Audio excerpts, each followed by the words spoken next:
Eu gostaria que os irmãos, por favor, abram suas Bíblias no capítulo 4 do livro de Efésios. E nós começaremos pelo versículo 17. Mas o tema hoje, na verdade, Paulo aborda vários temas, mas o nosso tema hoje é a renovação da mente. E quando eu comecei a pensar no texto, tentando entender o que o apóstolo Paulo estava tentando comunicar àquela igreja lá na cidade de Éfeso, que era composta por diferentes tipos de pessoas, tanto gentios como judeus. E eu falei, bom, eu vou ter que explicar uma coisa antes de começar a pregação, mas sabendo que eu estou correndo o risco de, quando eu mencionar a expressão que eu vou mencionar, eu estou correndo o risco de que vocês vão escutar a expressão e vão pegar o seu celular e começar a ver se o e-mail chegou, se tem alguma coisa nova no Facebook, talvez você vai já trocar o seu chip, mas não se preocupe, não se assuste com a expressão, tá bom? Ela faz parte do nosso processo de tentarmos entender o que o apóstolo Paulo está nos dizendo. E essa expressão, algo simples, mais ou menos assim, tipo o vocabulário que o Dario costuma usar, é a expressão conjunção inferencial. Olha que nome bacana de chamar atenção para o começo de uma mensagem. Conjunção inferencial. Se vocês pudessem ter visto a cara da Rosângela agora, vocês iam saber o que eu estou querendo dizer. Mas se você abrir a sua Bíblia no capítulo 17 e se concentrar simplesmente nas primeiras palavras, capítulo 4, versículo 17 do livro de Efésios, e você vai ver aí na tela duas traduções diferentes das primeiras palavras desse versículo 17. E uma das traduções é a Almeida, Revista e Corrigida, e que diz o seguinte: "E digo isto e testifico no Senhor." E a segunda tradução que nós temos, que é da Almeida, mais revista e atualizada, diz o seguinte: "Isto, portanto, digo e no Senhor testifico." A diferença é bem pouca. E nós, obviamente, a não ser a inversão das palavras, a única diferença significativa que nós temos entre uma versão e uma tradução e a outra é simplesmente a palavra portanto. Uma tem a palavra portanto e a outra não tem a palavra portanto. Mas eu falei, como é que eu vou fazer para eliminar e tirar toda e qualquer sombra de dúvida para os irmãos da igreja, para que eles entendam, então, qual deveria ser a tradução que está mais perto daquilo que o apóstolo Paulo estava comunicando. E daí eu falei, bom, eu acho que a melhor forma de eu tirar qualquer dúvida é o que vai aparecer, se já não apareceu aí na tela, é colocando para vocês, por favor, o próximo slide, o original em hebraico, em grego, desculpa. E aí eu falei, pronto, tiro qualquer dúvida, os irmãos vão ter certeza então de qual que é a melhor tradução e nós podemos então tentar entender o que o apóstolo estava tentando nos dizer. Mas na verdade eu quero chamar a atenção de vocês simplesmente para essa palavrinha que está grifada, que em grego é e que é justamente a tal da conjunção inferencial, que significa, no original, tem várias maneiras que nós podemos traduzir, significa por essa razão, portanto, consequentemente, e essa conjunção inferencial, ela tem um propósito muito específico. E a definição que os dicionários dão para isso é que é uma conjunção usada para estabelecer a consequência de um assunto mencionado previamente.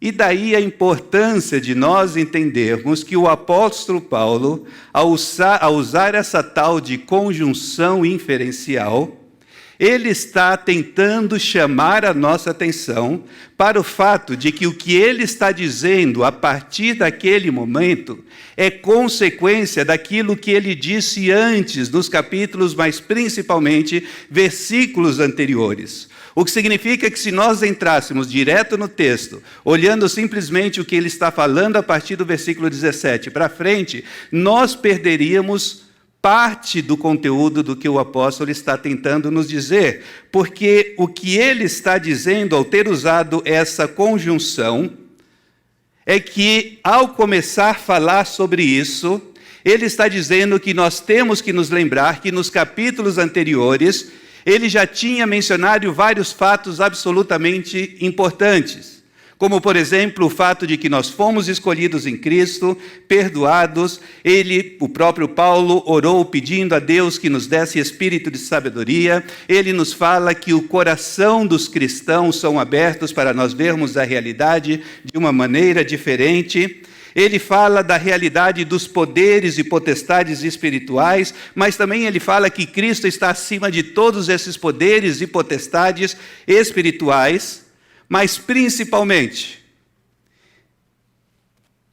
temos que nos lembrar que ele disse anteriormente que em Cristo Deus começou a criar uma nova humanidade, e essa nova humanidade chama-se igreja, e como nós vimos na semana passada, e nessa igreja, ele concedeu uns para apóstolos, outros para profetas, outros para evangelistas e outros para pastores e mestres, com o fim de preparar os santos para a obra do ministério, para que o corpo de Cristo seja edificado, até que todos cheguemos à maturidade, atingindo a medida da plenitude de Cristo.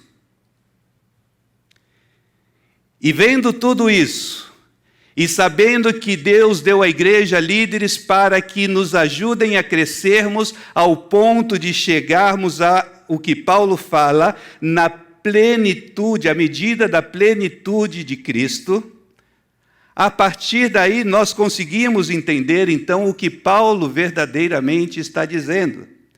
O que Paulo está dizendo é que, portanto, entendendo que nós temos tudo isso em Cristo Jesus, e entendendo que Deus deu à sua igreja líderes que nos capacitam para caminharmos em direção à maturidade até chegarmos à plenitude de Cristo.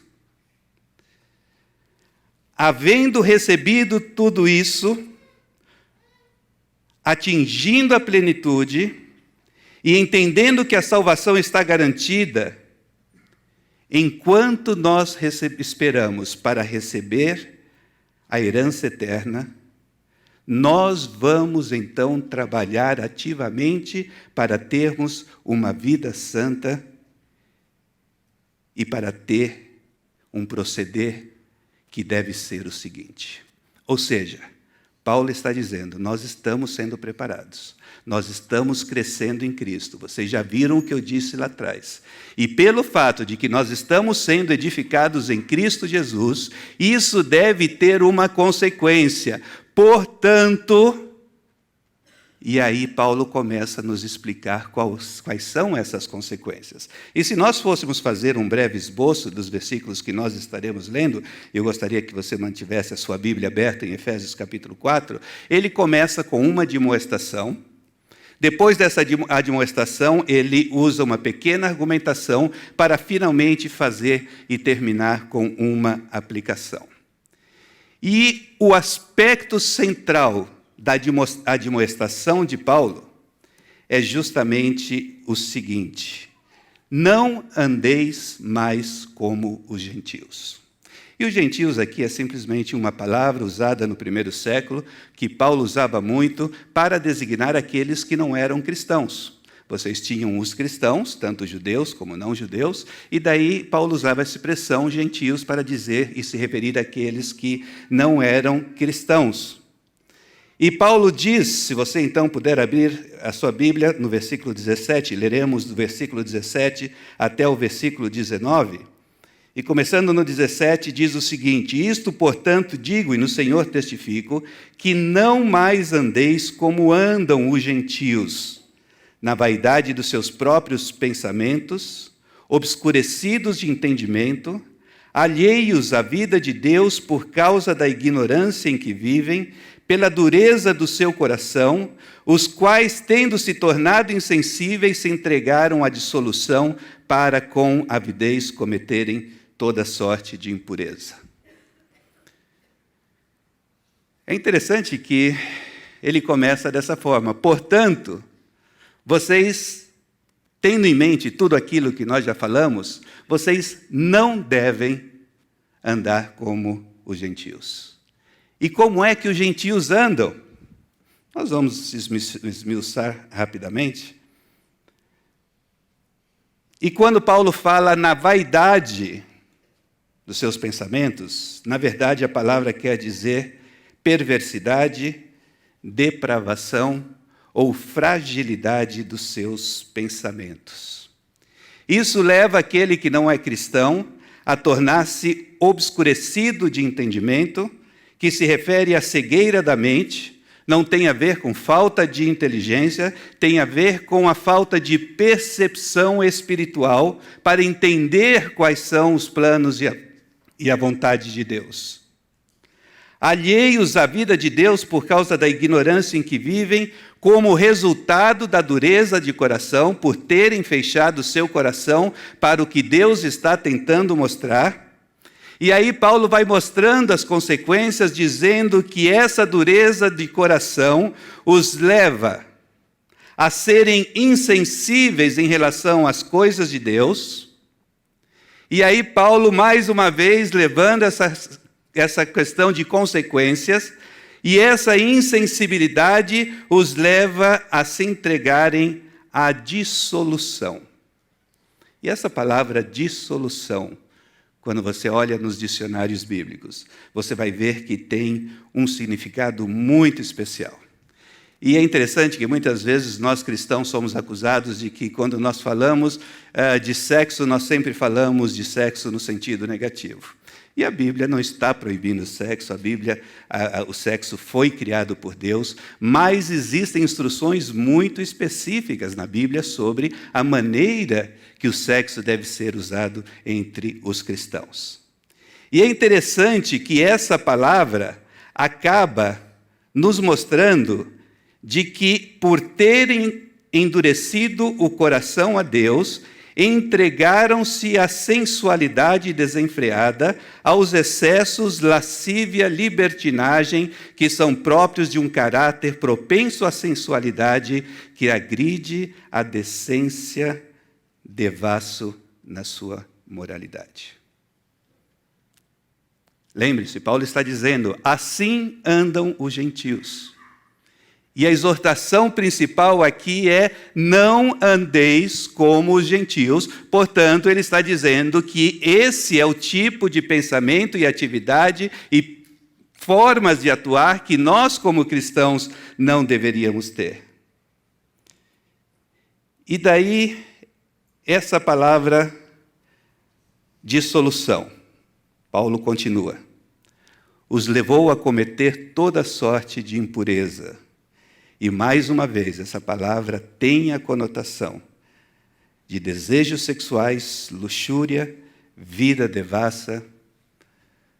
E, como nós vemos muitas vezes mencionado na Bíblia, tem a ver com relações fora do casamento, tem a ver com relações homossexuais, tem a ver com a pornografia, tem a ver com aquilo que nós assistimos, lemos, escutamos na televisão, no rádio, nas revistas.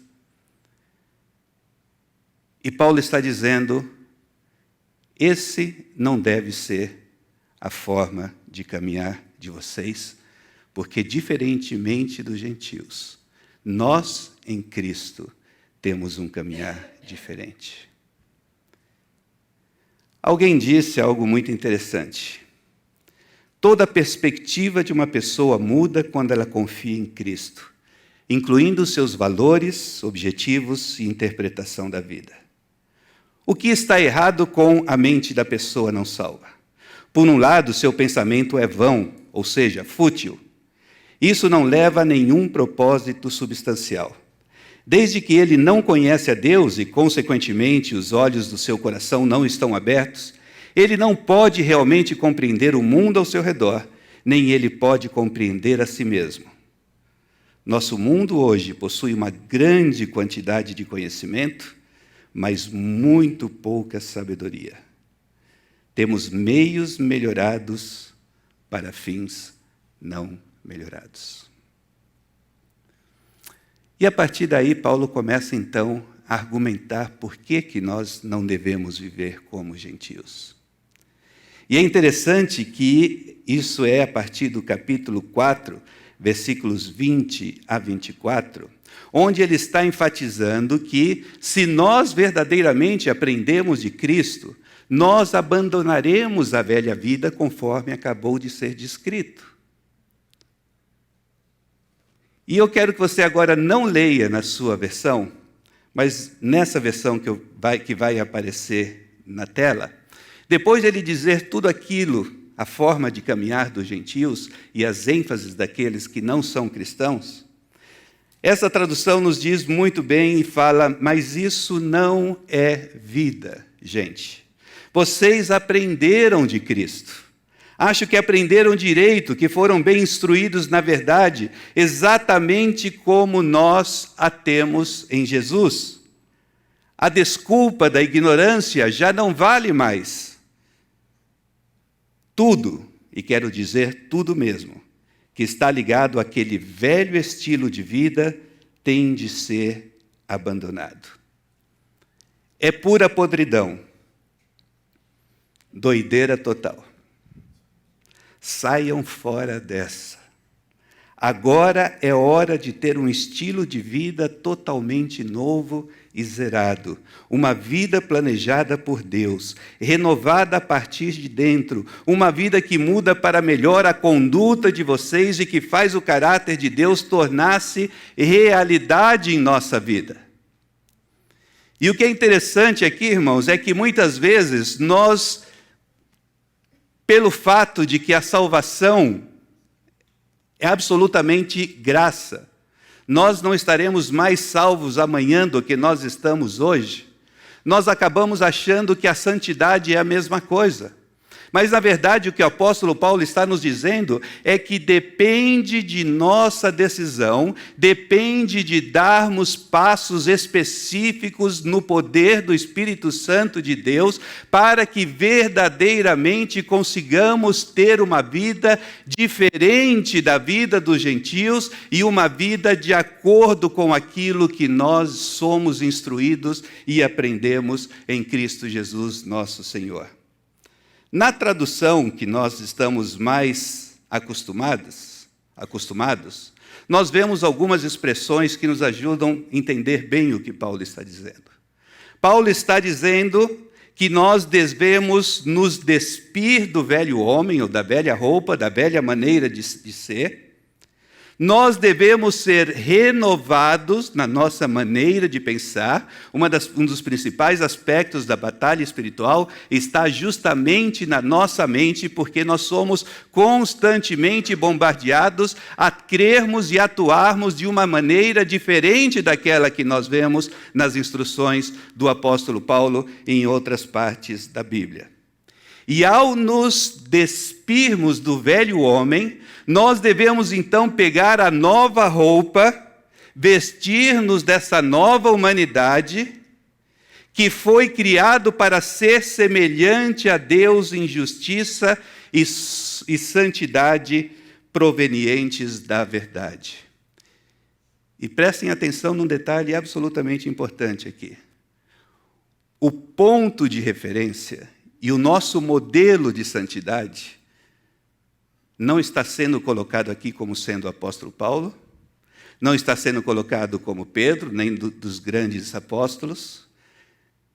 O ponto de referência aqui é que a nossa santidade deve ser espelhada em Deus, ou seja, assim como Deus é santo, nós estamos sendo exortados a sermos santos, tendo um estilo de vida diferente daqueles que não são cristãos e um estilo de vida que agrade ao Senhor Jesus.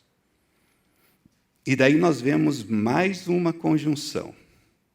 E Paulo, no capítulo 4, versículos 25 a 32, ele diz: por isso, e eu gostaria que nós lêssemos a partir do 24 do 25 até o 32, desculpa, que diz o seguinte: por isso, deixando a mentira, fale cada um a verdade com o seu próximo, porque somos membros uns dos outros.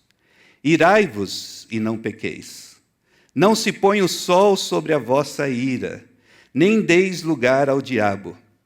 Aquele que furtava, não furte mais. Antes, trabalhe fazendo com as próprias mãos o que é bom, para que tenha com o que acudir ao necessitado. Não saia da vossa boca nenhuma palavra torpe, e sim unicamente a que for boa para edificação, conforme a necessidade, e assim transmita a graça aos que ouvem. E não entristeçais o Espírito de Deus, no qual fostes selados para o dia da redenção. Longe de vós toda amargura e cólera, ira e gritaria e blasfêmia, e bem assim toda malícia. Antes, sede uns para com os outros benignos, compassivos, perdoando-vos uns aos outros, também como Cristo, em Cristo, nós somos perdoados. E aí Paulo passa para aspectos muito práticos do que ele está querendo dizer com essa vida de santidade, como resultado de que nós colocamos uma nova roupa, como resultado de que nós somos uma nova humanidade, como resultado de que nós somos instruídos através daqueles que Deus deu dom na igreja, e estamos caminhando para a maturidade em Cristo, e por tudo isso nós devemos deixar a mentira que dispensa explicação. E existem diferentes tipos de mentira, como nós bem sabemos. E mais uma vez, Paulo está aqui falando sobre a ira, ou seja, ser provocado, estar enfurecido. E é interessante que ele fala que é possível que nós, cristãos, nos enfureçamos, mas que é possível que isso aconteça sem que pequemos, porque o objetivo aqui é que nós caminhemos uma vida santa conforme as instruções da palavra de Deus. E a forma de não pecar quando nós nos iramos é que nós não devemos deixar que essa ira, essa fúria, esse enfurecimento, vamos colocar até um número, não passe de 24 horas, na verdade não passe da noite. Que o sol não se ponha sobre a vossa ira, porque se o sol se pôr sobre a vossa ira, na verdade o que está acontecendo é que nós estamos dando lugar ao diabo. Na verdade, quando nós não resolvemos rapidamente o fato de termos irado, seja contra o que for ou contra quem for, nós estamos abrindo brechas na nossa mente, nós estamos abrindo brechas no nosso coração para que Satanás penetre com seus dardos inflamados, e através disso nós estamos abrindo espaço para que Satanás atue e opere e nos influencie. De tão sério que é esse negócio de ira. Daí ele diz que não devemos furtar, devemos trabalhar para ajudar os necessitados. Mas eu quero fazer um pouco de ênfase agora, nesse último ponto que vocês estão vendo na tela: não saia da vossa boca nenhuma palavra torpe. E, na verdade, essa palavra torpe significa apodrecido, não própria para o uso, de qualidade pobre e ruim. E o que tem me chamado muita atenção, irmãos, vocês já devem ter visto.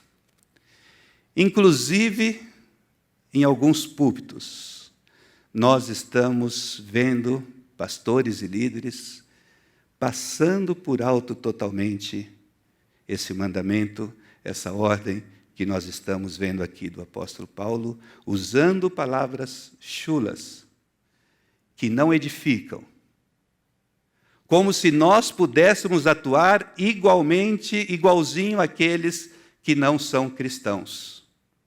Mas, na verdade, o que Paulo aqui está dizendo é que, como sinal da santidade e da maturidade que nós adquirimos em Cristo Jesus, não saia da nossa boca nenhuma palavra podre,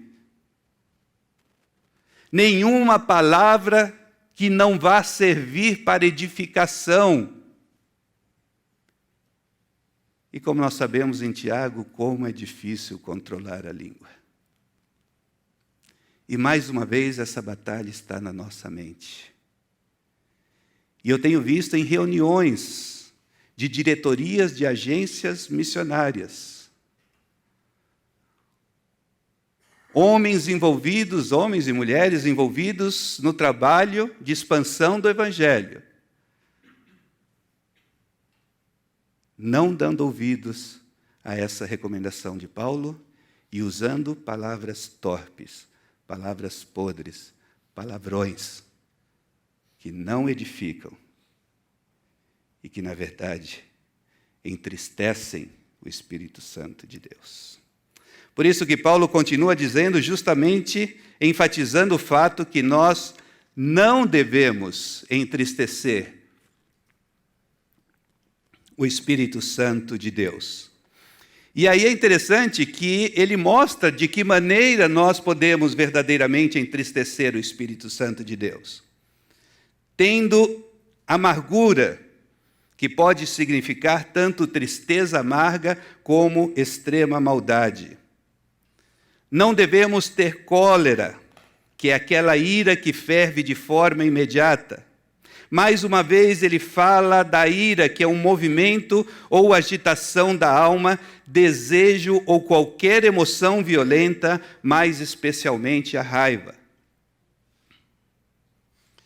Toda gritaria, blasfêmia, calúnia, difamação, discurso injurioso contra Deus, desejo de injuriar, depravação, tudo isso não pertence ao caminhar daqueles que se chamam filho de Deus.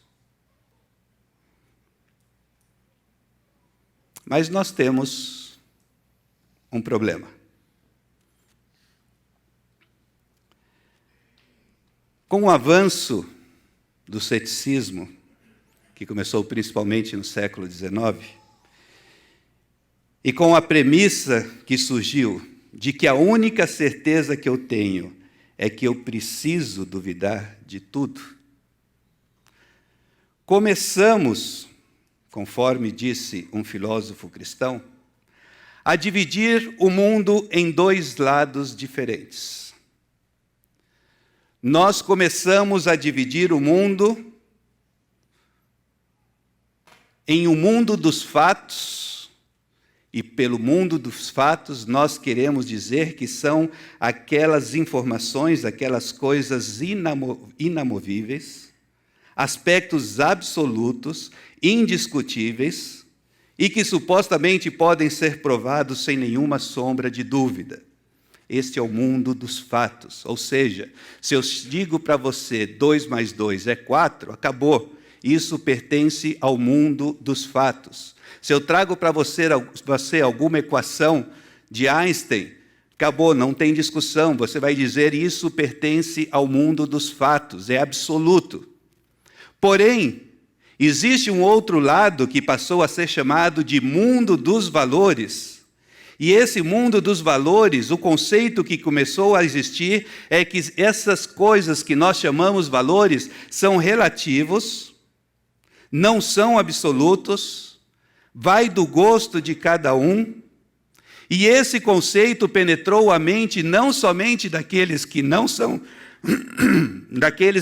são cristãos, mas começou a penetrar aos poucos na mente dos cristãos e da nossa teologia. Nós, influenciados pelo politicamente correto, começamos a ter pavor de tudo que soa a uma posição rígida e dogmática. Começamos a ter medo de dizer que sim, os valores cristãos são absolutos e, portanto, nós vamos dizer ao mundo que o que a Bíblia nos está dizendo é que nós não devemos mentir, nós não devemos estar envolvidos com a promiscuidade, não deve passar palavras torpes, palavras podres pela nossa boca. Nós estamos revestidos de um novo homem, a imagem do Senhor Jesus, e nosso alvo e modelo é a santidade do próprio Deus. E isso não pertence ao mundo dos valores, isso pertence ao mundo dos fatos, e nós cristãos precisamos ter a coragem de enfrentar o nosso dia a dia, por onde nós passarmos, tendo essa convicção de que esses valores são absolutos e que fazem parte essencial de um caminhar com o Senhor Jesus Cristo. O que Paulo está dizendo é que sim, existem valores absolutos. O que Paulo está dizendo é que sim, existe uma vida santa. O que Paulo está dizendo é que no poder do Espírito Santo, nós devemos tomar a iniciativa e devemos nos esforçar para caminharmos dentro dessa vida santa. Nós fomos renovados no nosso modo de pensar, porque fomos revestidos desse novo homem. Por isso, ele diz: antes, sede uns para com os outros benignos, compassivos, perdoando-vos uns aos outros, como Deus em Cristo vos perdoou. Mas eu quero lembrar, fazer menção mais uma vez, se vocês me permitem, a essa passagem que nós já lemos. Quanto à antiga maneira de viver, vocês foram ensinados a serem renovados no modo de pensar. E quando nós vemos isso,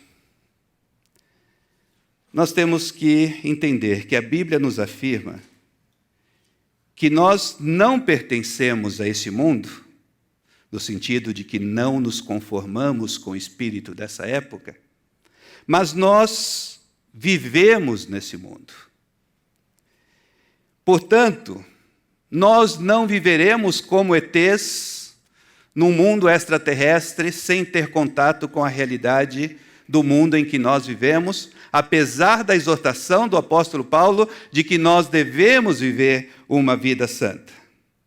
Nós continuaremos perseguindo nossos alvos educacionais, a busca pelo suprimento econômico, a felicidade pessoal e da família. Continuaremos preocupando-nos com a situação social, econômica, ética e moral do nosso país. E quando eu estava preparando essa mensagem, num determinado momento me veio uma pergunta à mente. O que nos leva a nos preocuparmos com pessoas que estão tão longe geograficamente e tão longe da nossa realidade e do nosso dia a dia? E a única resposta que eu tive é o fato de termos tido nosso pensamento renovado. As prioridades de Deus passam a ser as nossas prioridades. Esse projeto que nós estamos envolvidos oferece ajuda escolar, oferece apoio psicológico para as crianças e famílias sofrendo de estresse pós-traumático por conta das tragédias da guerra na Síria, assim como oferece proteção dessas crianças que nos acampamentos sofrem violência física e sexual, trabalho escravo e exploração de diferentes formas. O projeto específico que nós estamos ajudando está sendo feito diretamente em um desses acampamentos onde existem esses problemas com as crianças. Mas, além disso, e tem mais um slide na próxima foto, todos os estudantes são convidados a participarem de um clube bíblico que acontece todos os sábados nas dependências da Igreja Batista, além de outras atividades para jovens. Ou seja, qualquer pessoa digna pode se preocupar com o fato de que nós precisamos ajudar crianças que estão sendo perseguidas e estão sendo exploradas. Mas nós damos um passo além na preocupação de que esses jovens muçulmanos e crianças muçulmanas tenham a possibilidade de escutar de que existe um Deus soberano e que esse Deus soberano tem valores absolutos e que esse Deus soberano está convidando a sermos parte dessa nova humanidade em Cristo Jesus, nosso Senhor. Apesar de que essas atividades na igreja serem acontecimentos que não são obrigatórios, o relatório que nós recebemos é que as crianças brigam para entrar no ônibus para conseguir chegar nesses estudos bíblicos que estão acontecendo na igreja. Isso está fazendo com que os cristãos que estão trabalhando dentro desse acampamento, pessoas cujas mentes foram renovadas, estejam tendo a oportunidade de criar laços de relacionamentos com os pais dessas crianças e inclusive com os líderes muçulmanos radicais que controlam esses acampamentos onde tudo isso está acontecendo. Isso está permitindo com que os cristãos que estão envolvidos nesse projeto convidem muçulmanos a virem à igreja. E há algumas semanas, mulheres que saíram desse acampamento e foram participar de uma atividade na Igreja Batista, compartilharam como uma delas, que estava com sua perna quebrada, foi milagrosamente curada quando ela buscou um dos líderes da igreja para orar por ela. Em outra atividade que estava ocorrendo na igreja com mulheres desses acampamentos, um dos líderes da igreja perguntou: o que te atraiu para Cristo? Uma das mulheres, que tinha sofrido muito e perdido tudo na Síria por conta das atividades de homens sem escrúpulos, respondeu: eu fui atraída para Cristo, porque Ele nos ensina a perdoar e a dar a outra face. Por que nós nos preocupamos com isso? Agora é hora de ter um estilo de vida totalmente novo e zerado. Uma vida planejada por Deus, renovada a partir de dentro. Uma vida que muda para melhor a conduta de vocês e que faz o caráter de Deus tornar-se realidade em nossa vida. Irmãos, nós estamos sendo conclamados a ter uma vida santa. E essa vida santa significa olhar para o mundo através dos olhos de Deus e perceber que as prioridades de Deus precisam ser as nossas prioridades.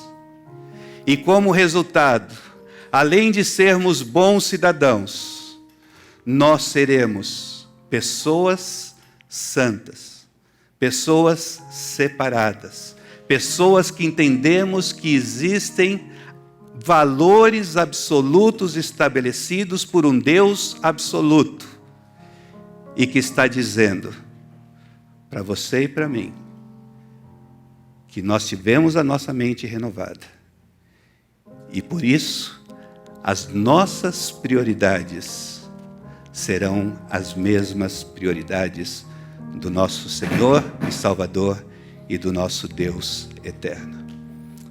Gostaria que você abaixasse a cabeça um minuto. Obrigado, Senhor, pela exortação da Tua palavra. Ajuda-nos, ó Deus, a não caminharmos como os gentios, na podridão dos nossos pensamentos, mas pelo fato de termos sido revestidos pelo novo homem.